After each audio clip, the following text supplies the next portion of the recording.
ஆடி மாதம் முடிஞ்சு ஆவணி மாதம் ஸ்டார்ட் ஆகிட்டு நல்ல முகூர்த்த நாள். எல்லாரும் கல்யாணம் ஒரே நாளில் வச்சுக்கிறாங்க. 4 வட்டிக்கு கடை வாங்கினாலும் மொய் பணம் கொண்டு செஞ்சுட்டு வராண்டு ஒரு வீட்டுக்கு நான் 13 பத்திரிக்கை வர முடியும். வீட்டில் இருக்கிற 4 பேர் தான். ஒவ்வொரு ஆளும் ரெவெண்டு கல்யாணத்துக்கு போயிட்டு மொய் பணமாக வச்சுட்டு வந்துட்டு இருக்கா. ஊர் சனம் வச்சுக்கிட்டு இருக்கீங்களேன். அப்படிதான் எப்படா அந்த ஆடி மாதம் முடியும், ஆவணி மாதம் ஸ்டார்ட் ஆகும், நம்மளும் கல்யாணத்தில் போயிட்டு ஒப்பாரி வைக்கலான்டான்னு திமுககாரன் காத்துக்கு பாய் பிறகு உதயநிதி ஸ்டாலின் உட்காந்து ஒரு கல்யாணத்தில் ஒப்பாரிச்சிருக்கிறாப்பல. எப்படா இந்த ஆடி மாதம் இன்னும் நோட்டம் விட்டுருந்துக்கிறாப்பல பிறகு இப்போ உட்காந்து ஸ்டார்ட் பண்ணிட்டாங்க திமுககாரங்க மறுபடியும் கல்யாண வீட்டில் உட்காந்து ஒப்பாரி வைக்கிறதுக்கு. காவேரியில் தண்ணி வரலன்னு கேட்டதுக்கு என்னை கொண்டு அரெஸ்ட் பண்ணி உள்ளே வச்சுட்டாங்க அப்படின்ட்டு ஆரம்பிச்சு அந்த பொண்ணு மாப்பிள்ள இப்படி பெதர்கிட்டு பார்க்குது. இவனே என் கழுத்தில் தாலி கட்டுறதுக்கு நான் என்னென்ன போராட்டம் பண்ணி என் கழுத்தில் தாலி கட்ட போகிறான். இந்த நேரத்தில் வந்து காவேரியில் தண்ணி வரல, விவசாயிகளுக்கு கடன் தள்ளுபடி பண்ணணும், ஏன்டா இழவு கொடுத்து உட்காந்துக்கிறா அப்படின்னு அந்த பொண்ணு முறைக்கிறத நம்மளால ஃபீல் பண்ண முடியும்னு வச்சுங்களேன்.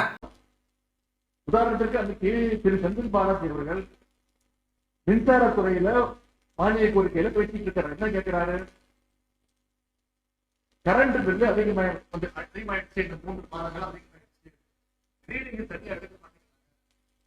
இதுதான் அவர் கேட்ட கேள்வி. நான் அமைச்சர், சம்பந்தப்பட்ட துறையினுடைய அமைச்சர், அதற்கு பதில் சொல்ல வக்கீல் அல்ல. அந்த பிரச்சனையை திசைத்திருக்கிற மாதிரி கொடுப்பது.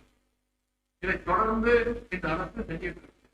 துர்காமாவோ ஆடி போய் ஆவணி வந்தால் என் பிள்ளை டாப்பில் வரும் அப்படின்னு அந்த அம்மா கோயில் உலமெல்லாம் சுற்றிக்கிட்டு இருக்குது. இந்த ஆளை பார்த்தா டாப்பில் வர மாதிரி இல்லை. எங்கடா கல்யாண வீடு கிடைக்க கொஞ்சம் நேரம் ஒப்பாரி வச்சுட்டு மணக்கவலையை கொட்டிட்டு வராம அதுக்கு இந்த பொண்ணாப்பில் என்ன பண்ணுச்சு? அங்கே போய் இந்த உதயநிதி காவேரியில் தண்ணி வரல, கக்கூசில் 2 மணி நேரம் உட்காந்து அங்கேயும் தண்ணி வரண்டு புலம்பிட்டு உட்காந்து கொள்வாங்களேன். அதற்கு பிறகு திமுக காரங்க நைட்டு 12 மணிக்கு ஒரு பொருளையை கிளப்பியிருக்காங்க. அவதூறு கிளப்புறதுக்கு வந்து உங்களுக்கு நேரங்காலமே தெரியாது அப்படின்ட்டு ரமேஷ் போட்டு வாருன்னு வாரி விட்டுருக்காரு. அதற்கு பிறகு மிக முக்கியமாக பார்க்க வேண்டியது, ஒரு பெண் கார்ல இருந்து இறங்கி எங்கேயோ போறாங்க. வெறும் மாடர்னான கேர்ள் மாதிரி இருக்கிறான்னு வச்சுக்கலேன். அந்த பொண்ணு கீர்த்தனா தான், தொழில்துறை அமைச்சர் கீர்த்தனா தான் அப்படின்னு சொல்லிட்டு அதற்கு பிறகு இந்த திமுக ஐடி விங்கில இருந்து நேற்றைக்கு வந்த பதிவுகள் இருக்குல்ல, ரொம்ப உக்கரத்தின் உச்சமான பதிவுகள். தமிழ்நாட்டில் எந்த ஒரு பெண் அமைச்சர் மீதும் இவ்வளவு மோசமான தாக்குதல்களை யாருமே ஏற்படுத்தினது கிடையாது. இத்தனை வரலாற்றில் இந்த தமிழக அரசியல் வரலாறுங்களேன். ஒரு பெண் மீது இவ்வளவு வெறி கொண்டு கீழ்த்தரமாக தாக்க வேண்டிய காரணம் என்ன அப்படிங்கிறத விரிவாக பார்க்கலாம். வாங்க வீடியோக்குள்ள போலாம். நான் உங்கள் யங் தாத்தா.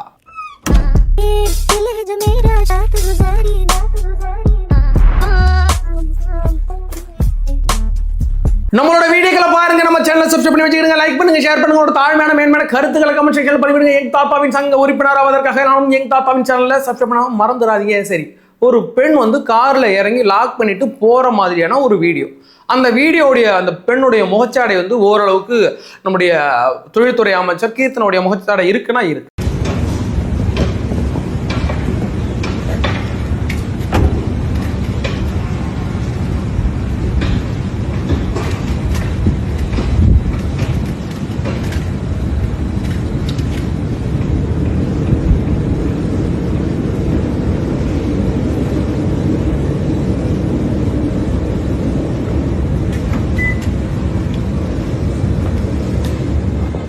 சரி, எந்த ஒரு கன்ஃபர்மேஷனும் இல்லாமல் ஒரு வீடியோவை தூக்கி போட்டு நாம் தமிழர் கட்சியில் உள்ளவங்களும் திமுக உள்ள 2 பேரும், அந்த கட்சியில் உள்ளவங்கெல்லாம் ஐடி சம்பந்தமானவங்க வந்து இந்த பெண்ணை வந்து ரொம்ப தரக்குறவா பேசுகிறாங்க.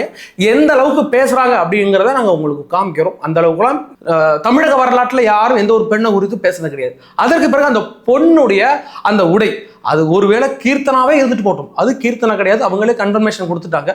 ஒருவேளை கீர்த்தனாவே இருந்தாலும் உங்களுக்கு எங்கடா வலிக்குது? புரியல. ஒரு பெண் அவங்களுக்கு சுதந்திரமான உடையை அணிஞ்சிட்டு போறாங்க. அதுல இந்த பெண் எவ்வளவு மாடர்னா இருக்கிறாங்க. இந்த வந்து இதுதான் கீர்த்தனா தான். கீர்த்தனாவை வந்து எப்படி உடை அணிஞ்சிருக்காரு பாருங்க. தமிழ்நாட்டோட மானம் பறக்குதுங்க, காத்துல பறக்குதுங்க.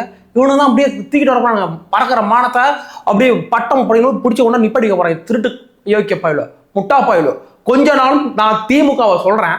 திமுக வந்து நாங்கள் வந்து பெண்ணியத்தை கடைப்பிடிக்கிறோங்க, பெண்களுக்கு சம உரிமைங்க, நாங்கள் வந்து பெண்களை பாதுகாக்கிறோங்கன்னு சொன்ன இதே அயோக்கிய பயிலோ திமுக குரூப் இன்னைக்கு ஐடி விங்கில் உட்காந்து டிஆர்பி ராஜாக்கு கீழே உள்ள அந்த ஐடி விங்கு நேற்று முழுக்க அந்த பெண்ணு அவ்வளோ அபியூஸ் பண்ணியிருக்காங்க. ஒரு பெண்ணுக்கு எந்த அளவுக்குலாம் அபியூஸ் பண்ணக்கூடாது நார்மலாக உள்ள பெண்ணுக்கு. இன்னைக்கு மக்களால் தேர்ந்தெடுக்கப்பட்ட ஒரு எம்எல்ஏ அமைச்சர் அந்த பொண்ணை இந்த அளவுக்கு தரக்குறவா பேச வேண்டிய காரணம் என்ன? புரியல. உங்களுக்கு அவ்வளோ பயமா? உங்களுக்கு ஒரு அமைச்சரை டார்கெட் பண்ணும், இந்த அமைச்சரை போட்டு இந்த அடி அடிக்கணும். நீங்க ஒரு துறை சம்பந்தமா போட்டு நீங்க அடிக்கிறீங்க. இதே நீங்க அமைச்சர் டிவி.கே. ரமேஷாக இருக்கட்டும், நீங்க எத்தனையோ அமைச்சரை நீங்க போட்டு அடிக்கிறீங்கன்னு அதற்கு பதில் கருத்து கூட எங்கள்கிட்ட அதை அடிச்சு உடைக்கிறது எங்கள்கிட்ட எவிடன்ஸ் இருக்கு. பட் இதுக்கு நாங்கள் எங்கே போய் எவிடன்ஸ் தருது? ஒரு பொண்ணு அது வந்து அமைச்சர் கீர்த்தனாவே இல்லைங்க அந்த பெண் அந்த உடையை போடலன்னு நாங்கள் வந்து விட்டு விடுவோமா?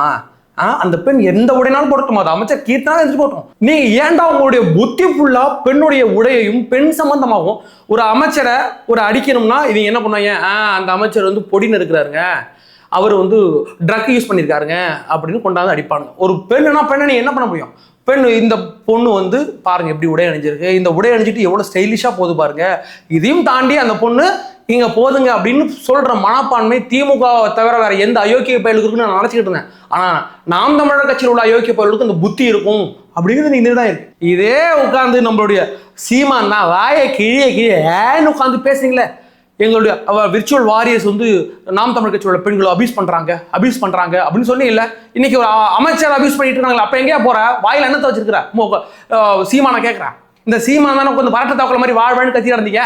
இன்னைக்கு உங்களுடைய நாம் தமிழ் கட்சியோட தம்பிகள் தான் அந்த பெண்ணை போட்டு இவ்வளவு அபியூஸ் பண்றாங்க. எங்க போச்சு? 1ஆம் நம்பர் அயோக்கிய பயில திருட்டு பயில 2 பேர் இந்த நாம் தமிழ் கட்சியும் திமுக 2 பேரும் அழிச்சு ஒழிக்கணும் சொல்றதுக்கு காரணம் இதான். அவனுக்கு இங்கதான் வருவானுங்க. இதே நான் சொல்றேன், ஒரு எக்ஸாம்பிள் சொல்றேன். அதிமுக உள்ளவங்க இது மாதிரி பண்ணல, அவங்க எடுத்து இது மாதிரி போடல. பிஜேபி உள்ளவங்க இதை எடுத்து போடல. 2 குரூப், ஒன்னு நாம் தமிழ் கட்சி, ஒன்னு திமுக. 2 பேரும் திருட்டு போயிடும், 2 பேரும் அழிச்சு ஒழிக்கணுங்கிறதுனாலதான் இவ்வளவு உங்கள்கிட்ட கொண்டு நான் பேசிட்டு இருக்கேன். நான் அடிக்கடி சொல்லுவேன், அதாவது நீ என்ன ஆயுதத்தை எடுத்து என்ன அடிக்க வரையோ அதே ஆயுதத்தை தான் நான் உன்னை அடிப்பேன் அப்படின்னு சொல்லுவேன்ல. அதற்கு காரணம் இதுதான். இவனுக்கு எப்படி கீழே அடிமட்டத்தில் இறங்கி பிலோ த பெல்ட் இறங்கி அடிப்பாங்களோ அதே மாதிரி எங்களுக்கு இறங்கி அடிக்க தெரியும்ல. இன்னைக்கு நாம் தமிழ் கட்சியில ஒரு அமைச்சரை, ஒரு பெண் அமைச்சரை இவ்வளவு அபியூஸ் பண்ணிட்டு இருக்கீங்கல்ல, நாங்க கொண்டு வரோம்ல. விஜயலட்சுமிக்கு நீதி மறுபடியும் நாங்க பெற்றுக் கொடுப்போம்ல. சாட்டை துரைமுருகனுக்கு எதுக்கு மஞ்சப்பொடி மாமா அப்படின்னு நான் சொல்றாங்கல்ல. என்னுடைய சேனல்ல மஞ்சப்பொடி அப்படின்ற வார்த்தை யூஸ் பண்ண கிடையாது. அது சாட்டை துரைமுருகனுக்கு ஆப்போசிட்டா நான் யூஸ் பண்ண கிடையாது. நிறைய பேர் யூஸ் பண்ணாங்க, நான் யூஸ் பண்ண விரும்பின கிடையாது. ஏன்னு கேட்டா அது நான் சொல்லி நீங்க போயிட்டு யூடியூப்ல போயிட்டு சர்ச் பண்ணுவீங்க, மஞ்சப்பொடி மாமா ஏன் வந்தது அப்படின்னு சர்ச் பண்ணீங்கன்னா அது வந்துடும். அதனால சொல்றேன், சர்ச் பண்ணாதீங்க. அவ்வளவு மோசமான ஒரு பெண் குறித்து, அது நாம் தமிழர் கட்சியில் உள்ள ஒரு பெண் குறித்து சாட்டை துரைமுருகன் பேசின வார்த்தை, அதை நான் உங்கள்கிட்ட சொல்ல முடியாது. அவ்வளவு மோசமான வார்த்தை பேசி இந்த ஆடியோ லீக் ஆனிச்சு. அதனால அவருக்கு மஞ்சப்பொடி மாமான்னு பேர் இருந்துச்சு. நீங்க இடுமாவனம் கார்த்தி ஒரு பெண்ணை ஏமாற்றினதை 2 நாளைக்கு முன்னாடி நம்ம ஒரு வீடியோ ஒன்று போட்டோம்ல, ஆடியோ. பெண்ணை ஏமாத்தினவங்க சீமன் ஒரு கட்சியை முழுக்க பெண்களை அபியூஸ் பண்றது, பெண்களை ஏமாத்துறதுன்னு வச்சிருக்கான் நாம் தமிழ் கட்சி. அவ்வளவு மோசமானவன். திமுக பத்தி சொல்லணுமா? திமுகவோட தெய்வ செயல்னு ஒரு மாவட்ட செயலாளர் ஒரு பெண்ணை கொண்ட, லவ் பண்ற பொண்ணை கொண்ட நண்பர்கள்ட்ட, அதெல்லாம் சொல்ல முடியாது இந்த சேனல்ல. அவ்வளவு மோசமான அயோக்கிய போலும் இந்த திமுக காரங்க. அவங்களுக்கு முழுக்க பெண்களை பத்தி பேசணும். ஒரு பெண்ணை அடிக்கணும்னா, ஒரு அரசியல் ஒரு பெண் அடிக்கணும், இதை வச்சுதான் அவங்க அடிப்பாங்க. நம்ம டிவிக்கேவை எதிர்த்து எவ்வளோ பெண்கள் வந்து இன்னைக்கு நாம் தமிழ் கட்சியில் இருக்கட்டும், திமுக இருக்கட்டும், அதிமுக, பிஜேபி, எத்தனையோ கட்சியில் உள்ளவங்க நம்ம பேசுவாங்க. இன்னைக்கு வந்து ஜூலி மாதிரியான ஆட்கள், இல்லைன்னா கோயம்புத்தூர் ஒரு பாப்பா ஒன்று கத்திட்டு இருக்குங்களா, அது மாதிரியான ஆட்கள்லாம் பேசுவாங்க. அவங்களை அதிகபட்சம் நம்ம அடிக்கிறது அரசியல் ரீதியா. நீ வந்து சொம்பு, திமுக சொம்பு இப்படிதான் அடிப்பது வேற, பிலோ த பெல்ட் இறங்கி நம்ம அடிக்கிறது கிடையாது. ஆனா இவனுங்க எந்த அளவுக்குனாலும் கீழே இறங்கி அடிப்பாங்க அப்படிங்கிறதுக்கு இது முக்கிய காரணம். நைட்டு 12 மணிக்கு அவதூறும் பரப்பானுங்க, நைட்டு 12 மணிக்கு வந்து ரீட்யூட்டும் பண்ணுவாங்க. இது மாதிரி கூட்டத்துக்கிட்ட தான் நம்ம சிக்கிறோம். நக்கீரன் ஒரு பத்திரிக்கை, ஒரு புலனாய்வு பத்திரிக்கை ஒன்று இருக்கு. அந்த புலனாய்வு பத்திரிக்கையை நான் பார்த்து படிச்சு, பசங்க தான் படிப்பாங்க, யாருக்கும் வீட்டுல தெரியாம படிச்சுட்டு இருப்பாங்க. இந்த பத்திரிக்கை அப்படிப்பட்ட மஞ்ச பத்திரிக்கையா மாறிவிட்டது. அவங்க வந்து நேற்றுக்கு ஒன்றும் போட்டிருக்காங்க, தண்ணி இல்ல எம்எல்ஏக்களுக்கு கார் கேட்கிறோம் என்று மக்கள் குமருகிறார்களாம். அந்த வார்த்தைகளை நீங்கள் வந்து மியூட் செஞ்சிருங்க. நான் ஒன்றும் மஞ்ச பத்திரிகை நடத்தல, லவ்யூடா கோபால், நம்ம கோபால் மாதிரி அப்படி நடத்தல. அப்படின்னு யார் சொல்லியிருக்காங்கன்னா மக்கள் குமரிக்கிட்டு இருக்கிறார்களாம். அதாவது நீர் சம்பந்தமா எவ்வளவு பிரச்சனைகளை நாம் கையாண்டு கொண்டிருக்கிறோம் அப்படிங்கிறது நமக்கு தெரியும். வரப்போகிற சூப்பர் எல்னினோன்னு ஒரு எல்னினோ வரப்போது. அந்த எல்னினோவின் படி தமிழகத்துல, ஒட்டுமொத்த ஆசிய கண்டத்திலையும் வரலாறு காணாத ஒன்று வறட்சி இருக்க போகிறது, இல்லைன்னா வரலாறு காணாத மழை இருக்க போகிறது. ஏதோ ஒன்று நடக்கும், ஆனா எல்லை மீறி நடக்க போகிறது தெரியும். நம்ம பொறுத்த வரைக்கும் நமக்கு அதிகப்படியான வெப்பம் இருக்குதான், அதிக வாய்ப்பு இருக்கு அப்படின்னு அறிவிச்சனாலதான் நம்ம ஏற்கனவே இந்த வீடியோக்குள்ள நம்ம கொண்டாந்து கொடுத்துருந்தோம். இதை வந்து பல தலைவர் விஜய் அவர்களும் அதுக்குன்னு ஒரு குழு அமைக்கிறார். அதாவது எல்னினோ நம்ம எப்படி ஹேண்டில் பண்ண போறோம், அதுக்காக தாவேக அரசு, தலைவர் விஜய் அவர்களின் கீழே அந்த தாவேக அரசு 27 தடுப்பணைகள் அமைக்கப்படும் தமிழ்நாட்டில் அந்த நீருடைய அந்த மகத்துவம் தெரிஞ்சுதான் நம்முடைய புசி ஆனந்த் அமைச்சர் அவர்கள் முக்கிய ஆறுகளில் வெள்ள காலங்களில் கிடைக்கும் உபரி நீரை சேமித்து நிலத்தடி நீர்மட்டத்தை உயர்த்த கரூர் மாவட்டம் அமராவதி ஆற்றில் குறுக்கே ஒரு 34 கோடி ரூபாய்க்கு வந்து ஒரு தடுப்பணை ஒன்று கட்ட போறாங்க.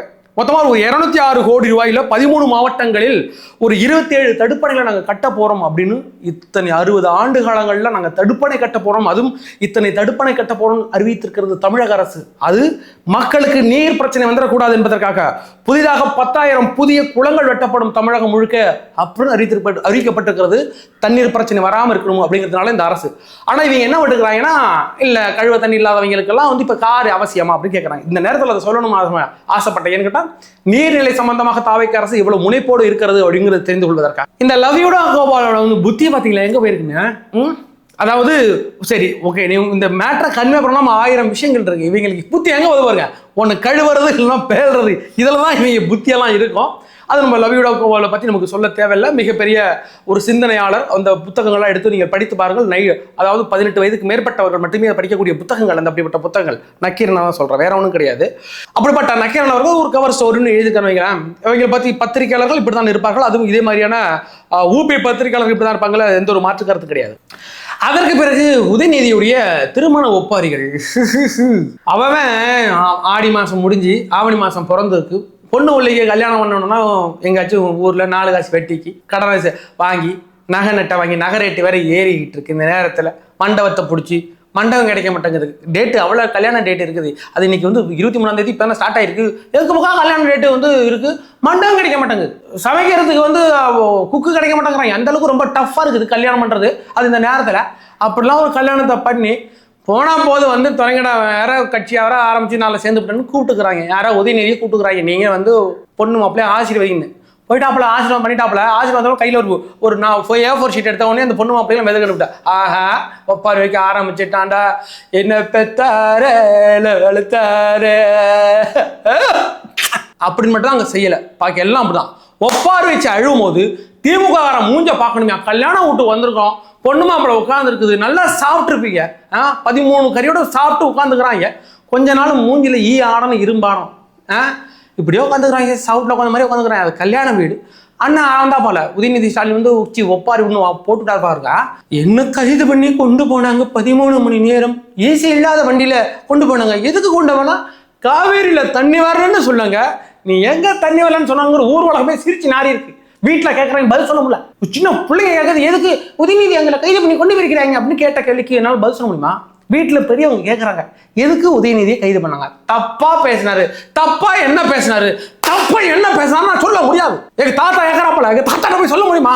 தாத்தா இந்த மாதிரி பேசினாப்பா எடுத்துட்டு செருப்பு அடிப்பாரு. அப்படி மோசமான வார்த்தைகளை பேசினாரு உதயநிதி. உங்க வீட்டில் உள்ளவங்க, உங்க வீட்டு குழந்தைகள்ட்ட அந்த வார்த்தை சொல்ல முடியுமா? ஏன் அவர் கைது கொண்டு போனாங்கன்னு அங்கே போய் ஒப்படைச்சுக்கிறாப்பல. உதயநிதி ஸ்டாலின் ஒப்படைச்சுக்கிறாப்பல. என்ன வந்து இப்படி பண்ணிவிட்டாங்க? 13 மணி நேரம் கொண்டு போனாங்க. மக்களுக்காக உழைத்தேன், விவசாயிகளுக்காக நான் போராடிக்கிட்டு இருக்கிறேன், விவசாயிகளுக்காக நான் போராடிக்கிறேன். அந்த பொண்ணு மாப்பிள்ள போல, டே நான் கல்யாணத்தை முடிச்சுட்டு நான் வீட்டுக்கு போகணும்டா. இவங்க வந்துக்கிட்டு ஒப்பாரி வைக்க ஆரம்பிச்சாங்களா? இதன் விளைவாக வந்திருக்கா நேற்றுக்கு வந்து திமுகவுடைய அந்த கட்டமைப்புல வந்து மாற்றம் ஏற்பட்டிருக்கிறது. திமுக மாவட்ட செயலாளர் அந்த உட்கட்டமைப்பை மாற்றி அமைத்திருக்கிறார் மு க ஸ்டாலின் அவர்கள். இவனுங்க தான் எலெக்ஷனுக்கு முன்னாடி தாவேக்காக கட்டமைப்பு இருக்காடா உங்களுக்கு, தாவேக்காவுக்கு கட்டமைப்பு இருக்கா, நீங்களாம் வந்துட்டீங்க எங்கள்கிட்ட பேசுனவங்க இன்னைக்கு அவங்களுடைய கட்டமைப்பையே மாத்திக்கிட்டு இருக்கிறாங்க. நாங்கள் தோற்று போடுவதற்கு நம் தோல்வியை ஒப்புக்கொள்ள வேண்டும். யார் சொல்றாப்புல? நம்ம மு க ஸ்டாலின் சொல்றாப்புல தோல்வி இப்பதான் ஒத்துக்கிறாங்களாமா. ஏன்னா 3 மாசம் முடிய போகுதுடா. திமுக இழவு வந்து 3 மாசம் முடிய போகுது. இப்பதான் வந்து நாங்கள் தோல்வியை ஒப்புக்கொள்கிறோம். நாங்கள் வந்து மாவட்ட செயலாளர்களே, அது ஒரு வயது வரம்போட 70 வயதுக்கு மேல் உள்ளவங்களுக்குலாம் எங்களுக்கு மாவட்ட செயலாளரே கிடையாதுன்னு சொல்லும் போது ஏவாவேலு மண்டையிலேருந்து அப்படியே வழிஞ்சு ஊற்றிச்சு பாருங்க. அப்படியே இந்த வேர்வை ஆளு வெதர் நின்றுட்டாப்புல. அந்த ஆளுக்கு 72 73 வயசு. அது நினைக்கிறேன் நல்லா வழுக்கையாக இருக்குன்னா சருக்குன்னு வழிக்கிட்டு மூஞ்சில் வந்துட்டுறாங்க. அதே மாதிரி ஒரு 13 முன்னாள் பெரும் தலைகட்டுகளை வந்து தூக்கியிருக்காங்க. பல அமைச்சர்கள் அதில் வந்து இருக்கிறாங்க அப்படிங்கிறத பார்க்குறோம். அதில் எனக்கு ரொம்ப வருத்தமானதுன்னா அனிதா ஊற்றிக்கிட்டாங்கப்பா அந்த பிள்ளைய. அனிதா வந்து எனக்கு 1000 மாற்று கருத்து தான். எனக்கு அனிதா ரொம்ப பிடிக்கும். அந்த பேருக்கா வந்து சினேகா அந்த பேர் தானே எடுத்துட்டாங்க போது அனிதா போடும்போது யாராவது அனிதான்ட்டு போய் பார்த்தா இந்த மூஞ்சி தூங்கி வெடிஞ்சிட்டு இருக்கும்ல அவர். அதே மாதிரி ஏவா வேலுகிறாப்பல்ல, அவரை தூக்கியாச்சு. செஞ்சி மஸ்தான் அது மாதிரி Anitha Radhakrishnan, KKSS, R Ramachandran, R Gandhi, Muthusamy, Sakkottai Anbazhagan, Raghupathi, முன்னாள் அமைச்சர்கள் பல பேர் இதில் மாட்டிக்கிட்டாங்களா, பல பேரை தூக்கி விட்டுருக்குறாங்க. அவங்களுக்குள்ள ஒரு வயது வரம்பு 70 வயதுக்கு கீழே உள்ளவங்க மட்டும்தான் வந்து மாவட்ட செயலாளர் பதவியில் இருக்கணும் அப்படிங்கிறதும் இப்போ வந்து 110 மாவட்ட செயலாளராக அதிகரித்திருக்கிறது அப்படிங்கிறதையும் பார்க்குறோம்.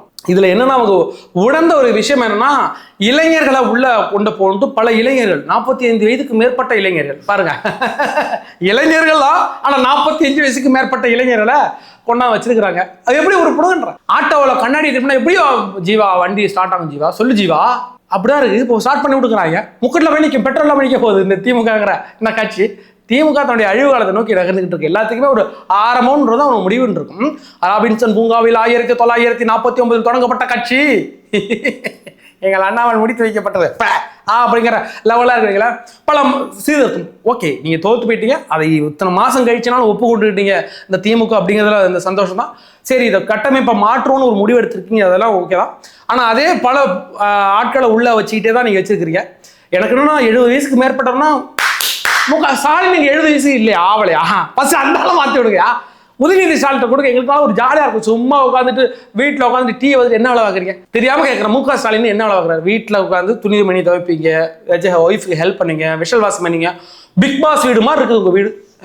கேமரா வச்சு நாங்கள் லைவ் போட்டுட்டீங்கன்னா அதனால கொஞ்சம் பார்த்துட்டு சட்டமன்ற போர் அடிச்சு போச்சு, உங்கள் புள்ள படுத்துகிற பாட்டுக்கு எழுதிச்சு ஓடி நிற்கிறா போல, சும்மா பிக் பாஸ் மாதிரி போட்டு அதனால பார்த்துட்டு இருப்போம். அதுக்கும் வழி இல்லை. சும்மா வீட்டில் உட்காந்துட்டு டிவி சீரியலை பார்த்துட்டு உட்காந்துட்டு அது என்ன, அது அவங்க பேர் என்ன, அது ஒரு பாபுன்னு நடிப்பாங்கல்ல, ஃபாத்திமா பாபுவா, அவங்க நடிச்ச நாடகம் ஒன்று, சூப்பர் நாடகம் ஒன்று ஓடிக்கிட்டு இருக்கு, அதெல்லாம் பார்க்குறாரு நினைக்கிறேன் தலைவர் யாரு கண்டா மலர் நினைவுகள் அப்பெல்லாம் பார்த்துக்கிட்டு. நீங்கள் என்ன பாடுபட்டாலும் சரி திமுக அழிவு காலத்தை யாராலும் தடுக்க முடியாது. அதற்கு மிக முக்கிய காரணம் அமைச்சர் கீர்த்தனா மாதிரியான பெண்கள் அமைச்சர்கள் மீது நீங்கள் தொடுக்கப்படுற அந்த ஆபாச தாக்குதல் இருக்குல்ல, அது ஒரு மிக முக்கிய காரணம். உங்களுடைய தொண்டர்கள் கீழே இருக்கிறாங்க, அடிமட்ட தொண்டர்கள்ல இருந்து உச்சியில் உள்ள தலைவர்கள் வரைக்கும் எல்லாருக்கும் ஆபாசம் உடம்புல ஊறி இருக்குல்ல, அது உங்களால இந்த பிளட்டை நீங்க ரிமூவ் பண்ணவே முடியாது. நீ அமெரிக்கா போனாலும் சரி, ஆப்பிரிக்கா போயிட்டு இந்த பிளட் சர்க்குலேஷன் பண்ணி வந்தாலும் சரி, ஹல்க் மாதிரி பச்சை ரத்தம், நீ மஞ்சள் ரத்தம் ஏற்றிருந்தாலும் சரி, இந்த திமுகவை காப்பாற்ற முடியாது. அதோட டெட்லைன் நான் தாண்டி போயிட்டு இருக்கு. கொஞ்சம் பாடு ஊற்றி முடிச்சு விட்டு கொண்ட போச்சுட்டு புதுசாக கொண்டு வாங்கப்பா. தனுஷ் கட்சி ஆரம்பிச்சு 5 பேர் செலக்ஷன் பண்ணி வச்சுக்கிறாப்பல, போயிட்டு 5 பேர்ல ஒரு பேர் சிம்பு ரெடியாக்குறாப்பலையா, அஸ்திவாரம் போட்டுங்கிறாப்பலையா, எல்லாரும் இறக்கிடுவோம், சின்ன பிள்ளைங்களா இறக்கிடுவா. கவின் 9 நடிச்சிருக்காப்ல, டெவலப் ஆயிட்டாப்ல, 9 கூட நடிக்க போறா, நடிச்சிருக்காரு. இன்னொரு படம் போட்டு 2 படம் பண்ணி அவர் கொண்டு வருவான் அரசியலுக்கு. சிவகார்த்திகேயன் முதலமைச்சர்கள் கலகலன்னு இருக்குது, கொண்டு வாங்க முகத்தான் குத்தி அனுப்பிட்டுறாங்க, இமான கொண்டா இருக்கட்டாங்க பசங்க. அதற்கு பிறகு இந்த நைட்டு 12 மணிக்கு ஒரு அவதூறு பரப்பப்பட்டது திமுக சார்பில். அது பரப்பினது யாருன்னு பார்த்தீங்கன்னா எழிலன், டாக்டர் எழிலன். 1000 விளக்கு எம்எல்ஏவாக இருந்த போன காலத்தில், இப்போ இல்லை, அவர் தோத்து போயிட்டாப்ல. அந்த எழிலன் வந்து ஒரு அவதூறு பரப்பியிருக்கிறார். திருச்சியில் உள்ள அந்த அன்பில் அப்படின்ற ஊரில் இந்த திருவரங்கம் அருள்மிகு அரங்க சுவாமிநாதர் கோவில் அப்படின்னு ஒன்று இருக்குது. அந்த கோவில் வந்து மிக சிறப்பான கோவில். அந்த கோவிலில் வந்து அம்மன் நோய் வரும்ல, அந்த அம்மன் நோயில் உள்ளவங்க சரியானது பிறகு நன்றி கடன் செலுத்துவதற்காக அங்கே போய் வேண்டிக்கிடுவாங்க, அம்மை சரியாயிடணும். சரியானது பிறகு அந்த கோவிலை சுற்றி மஞ்சள் தண்ணி ஊற்றி பெரிய பரிகாரம் பண்ணுவாங்க. அது வந்து அம்மை நோயில் பாதிக்கப்பட்டவர்களுக்கு தனியாக ஒரு இருக்கு. அது பல பக்தர்கள் கோரிக்கை வச்சதன் காரணமாக தமிழ்நாடு அரசு என்ன பண்ணுச்சுன்னா, அவங்களுக்கு மிகப்பெரிய ஒரு மண்டபம் ஒன்று கட்டி, அதாவது அந்த அம்மை நோயினால் பாதிக்கப்பட்டு குணமாகி வந்தவங்க இங்கே தங்கி நீங்கள் அந்த பரிகாரம் நீங்கள் செஞ்சுக்கலாம், நன்றி கடன் செலுத்திக்கலாம் அப்படின்னு மக்கள் கோரிக்கை வச்சாங்க. அதனால தமிழக அரசு 150 கோடி ரூபாயில் நாங்கள் மிகப்பெரிய ஒரு மண்டபம் ஒன்று கட்ட போகிறோம், அதில் அதை நீங்கள் யூஸ் பண்ணிக்கலாம் அப்படின்னு சொன்னது. இது யாருன்னா, அங்கே உள்ள பக்தர்கள் அவங்களுடைய விருப்பப்படி அவங்களோட கோரிக்கைப்படி தமிழ்நாடு அரசு செஞ்சு கொடுத்துச்சு. அதை அறிவிப்புல வெளியிட்டு இருந்தாங்க. உடனே இந்த எழிலன் என்ன பண்ணிட்டாருன்னா, அவர் தான் யோக்கியனாச்சு, அவரும் பெரிய டாக்டர் ஆச்சுல, அவர் என்ன சொல்றாருன்னா, எந்த உலகத்தில் நீங்கள் உள்ளீர்கள், தந்தை பெரியார் உங்களுக்கு கொள்ளை தலைவர், அவரின் தடியடி உங்களுக்குத்தான். அம்மை தடுப்பூசியை தமிழ்நாட்டில் விஜய அரசு குழந்தைகளுக்கு மருத்துவமனையில் வழங்க வழி செய்யாமல் அதை விட்டு மண்டபம் அமைப்பது வந்து நம்ம வைக்கணும் மூஞ்சில் அப்படி கை வச்சிருக்காங்களே, அதை தெளிவாக சொல்லியாச்சு. நாங்கள் வந்து அம்மை நோய் பாதிக்கப்பட்டவங்கள அந்த மண்டபத்தில் அடைக்கல. அம்மை நோய் பாதிக்கப்பட்டவங்க வந்து நீங்கள் வந்து மூட நம்பிக்கையாக இருக்கிறீங்க, அம்மை நோய்களை நீங்கள் கொண்டாந்து வச்சிங்கன்னா அது எல்லாருக்கும் பரவாதா, கோயிலில் பரவாதா அப்படின்னு இவங்க வந்து வந்துட்டாங்க. சித்தர்கள், தாடி சித்தர்கள் வந்து பேசினுக்கிறாப்பால. அதில் தெளிவாக சொல்லியிருக்கு, அம்மை நோயால் பாதிக்கப்பட்ட போது ஒரு கோவிலுக்கு ஒரு வேண்டுதல், அந்த அம்மை நோய் சரியானது பிறகு என்னை நீ சரி பண்ணிட்ட ஐயா, உனக்கு நன்றி செலுத்த வந்திருக்கேன் ஐயா அப்படின்ட்டு அங்கே உட்காந்து அதுக்கு பிறகு அந்த பரிகாரங்கள் செய்வாங்க, அந்த நன்றி கடன் செலுத்துவாங்க. அம்மை நோய் வந்தவர்கள் அங்கே கொண்டா வைக்க போறதில்ல, அம்மை நோயால் பாதிக்கப்பட்டவர்களை சரியானதுக்கு பிறகு நன்றி கடன் செலுத்துவாங்கல்ல, அங்க அவங்களுக்குன்னு தனி மண்டபம் அமைக்கப்பட்டிருக்கு. ஏன்னுட்டா அது தனி ஒரு வழிபாடு. அதனால அந்த மண்டபம் ஒன்று கட்டி அவங்க நீங்க இருந்து பல மணி நேரம் அந்த பூஜையெல்லாம் செஞ்சுட்டு நீங்க போலாங்கன்னு பண்றதுக்காக அந்த மண்டபம் கட்டப்பட்டது. நைட்டு 12 மணிக்கு இந்த 18 இதை கிளப்பி விட்டுருக்காப்புல திமுக ஐடிங்களாம் கிளம்பிட்டானுங்க. ஐயோ இங்க பாருங்க, நோய்வாய்ப்பட்டவர்களை கோயில கொண்டே அடிக்கிறதா, இது ரொம்ப தப்பு. இப்ப பாத்துக்கிட்டீங்கன்னா இப்ப என்ன பண்ணிருக்காங்கன்னா டிவிக்கு அரசு ரொம்ப மோசமான செயல் ஒண்ணு பண்ணிருக்காங்க. என்னன்னு கேக்குறீங்க? வீடியோ லைக் பண்ணுங்க, ஷேர் பண்ணுங்க, மறக்காம சப்ஸ்கிரைப் பண்ணுங்க. வாங்க வீடியோக்குள்ள போலான்ட்டு ஒரு வீடியோ போட்டுட்டு இருக்காங்க திமுக அயோக்கிய போயிடும். ஒவ்வொரு வாட்டி இவங்க அவதூறு பரப்பிக்கிட்டே இருப்பாங்க, உட்காந்து உடச்சிக்கிட்டே இருக்கணுங்களா? என்னன்னா எங்களுக்கு வேற வேலை வெட்டியே இல்லையாடா, எங்களுக்கு தலைவர் விஜய் அவர்கள் செஞ்ச பல நல்லது இருக்கு, அதை மக்கள்கிட்ட கொண்ட சேர்ப்போம் அப்படின்னு 1000 வேலைகள் எங்களுக்கு. இவங்க கூட 5 மாதம் ஆறு அடிக்க விட்டுறாங்க. இவங்க தாவா தெரிச்சு கிடக்க ஏன்டா எங்களை இந்த பாட்டு படுத்துறீங்கன்னு கதற தோணுகிறது. இந்த அரசியல் காலம் இன்னும் போக போக பல சுவாரஸ்யங்களை காத்திருக்கிறது. ஆனா அந்த அரசியல் காலத்திலே திமுக என்ற ஒரு கட்சியும் நாம் தமிழர் என்ற கட்சியும் இருக்க போவது கிடையாது. 2031 எலெக்ஷன்ல அதுக்கு உங்களுக்கு வெட்ட வெளிச்சமா தெரிய போகிறது. அதை பொறுத்திருந்து பார்ப்போம். மக்களாக நீங்கள் பார்த்து கொண்டிருக்கிறீர்கள். வேறொரு வீடியோவில் சந்திக்கு வரை உங்களிடம் விடுவது நான் உங்கள் எங் தாத்தா.